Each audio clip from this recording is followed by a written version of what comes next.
There's so much to ask you about and to talk about, and where all to begin. Because I want to talk to you about your time as what's the word I'm looking for? Struggling to find as a improv comedian. Yes. I've watched videos of you singing, but do you want to get right to crying, laughing, and circle back, or do you want to start there and build up to crying, laughing, which is available now, esteemed audience, wherever fine books are sold?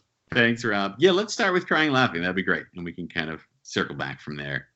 Well, I could summarize the book and make you feel awkward sitting there listening to me say it wrong, or I could just say Lance Rubin, author of Crying Laughing. I'll take it. Give us an overview of the book. Yes. Crying Laughing is about 15-year-old Winnie Friedman, who is obsessed with comedy. She loves comedy. However, when she tried to do comedy 2 years ago, 2 years before the book begins, it was at her bat mitzvah, when she turned 13, Jewish tradition, the ceremony of becoming an adult. She tried to do a stand-up set at her own bat mitzvah, and it bombed. So that effectively convinced her, I'm not going to perform comedy. I still love comedy, but I'm not sharing my funniness with people because that was a terrible experience. So that's when the book starts.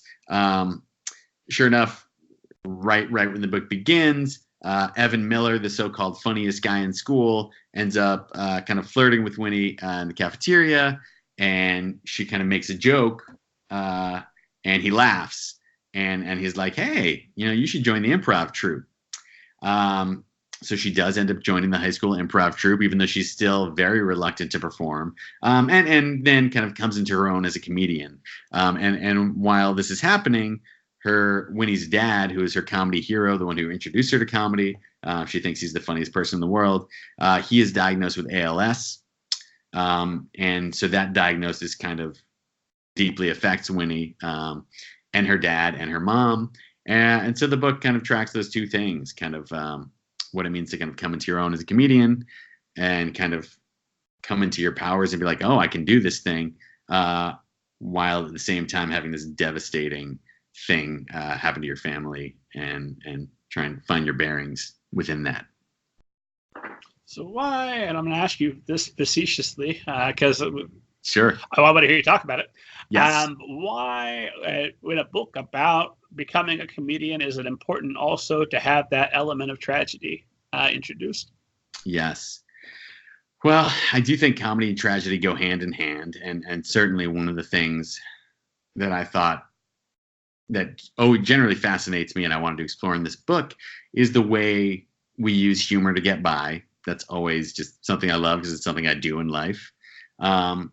And I want to explore just the ways humor is so helpful, but also sometimes the ways humor is less helpful for,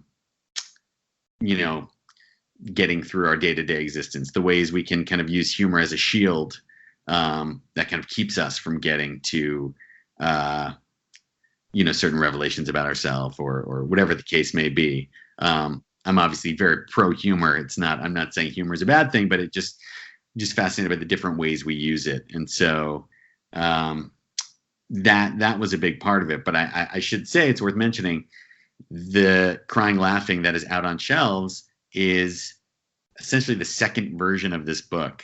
I had written an almost entirely different version of Winnie's story that did not involve comedy at all. I mean, it was still kind of funny, but it wasn't about her being obsessed with comedy. It wasn't about her doing improv. In fact, it had, much like the Den Little books, it had a speculative element that made it more heightened and not firmly grounded in our reality. And the heightened element was that Winnie got superpowers. Yes. Yes. I wrote 300 plus pages of a book where the first line of the book, which was the first thing I came up with, was this. The day, let me just see if, I want to make sure I get it right. It's the day I found out my dad was sick was also the day I got my superpowers. It seemed like a coincidence at the time, but of course later it became clear that wasn't true. So that was the seed of that book. Great opening. Yeah, thank you. Thanks. And there's still so many things I love about that book. However, during the creative journey of this, so I had written that. I didn't actually finish that draft, but it was like over 300 pages. I thought I was going to finish it and then submit it to my editor, who contractually was allowed to look at it first, because the book was not bought yet. And so my editor, Nancy Sisko at Knopf, who I love working with her. She had edited the first Denton books. She got to see this book first. So I was like, I'm going to finish it and get it in good shape and then show it to her. Even though I technically had the option to submit it on proposal, 30 pages in an outline. And I kept resisting that because I felt like my process was such that it would be better if I had the full book first. Just kind of a big mistake, and I wouldn't do that again. If given the option to submit on proposal, I think it's worthwhile to do it. Let us learn from your mistake. Why wasn't that a good idea? Yes, because I was like, you know what? After writing these 300 plus pages, I was like, now let me do this on proposal because I'm just going to be writing this forever. Let me make sure she likes it. I think she's going to love it. Great. So I honed, I rewrote these 30 pages to make them really good. I wrote an outline where I kind of figured out what the book was, submitted it to Nancy, waited a while, and then she was like, I don't really like this. I was like, what? What? And there's a variety of reasons why she didn't like it. One is that she's just not that into superhero stories. Two was she felt like Winnie Friedman in that book, it was less clear who she was, and she had no sense. Like, she knew Winnie got these superpowers and loved her father, but just had no sense of Winnie outside of all that. What were her passions? What drove her? What were her wants? What were her needs? And I was, of course, just like thought she was wrong about everything, because that's how it is when you get notes that you hate, and when you hate it first. And I was considering, should I submit this to other editors? What do I want to do here? But the more I sat with what she was saying, she also felt like the book wasn't as funny as I could potentially be. And she wasn't wrong. It was like a darker feel, as some superhero stories are, because she was like doing some crime fighting in that one. Anyway, the more lighthearted crimes, I assume, big bombs and exactly. dollar sign sacks of money. Yeah. Tons of sacks with dollar signs on them. Nothing. Nobody got hurt. The more I sat with her notes, and then I actually had lunch with her, which was very nice, because she could have just said, like, I don't want this book. See you later. But she was like, no, I don't want this book, but I like the themes here, and I think there's something here. Let's talk about what it is.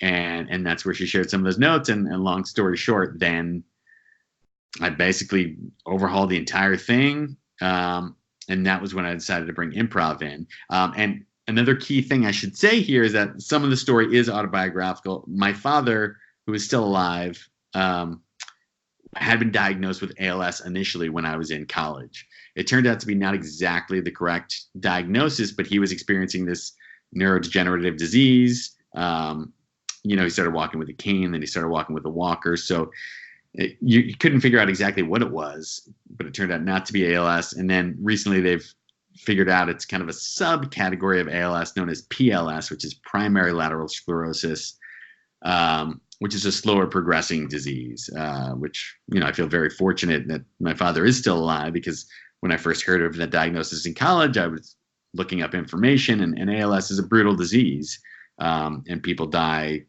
often within 3 to 5 years. Obviously in Writing, Crying, Laughing, where that is Winnie's father is diagnosed with ALS, I've done a lot more research and had gone to an ALS support group, and I've seen, how brutal the disease is.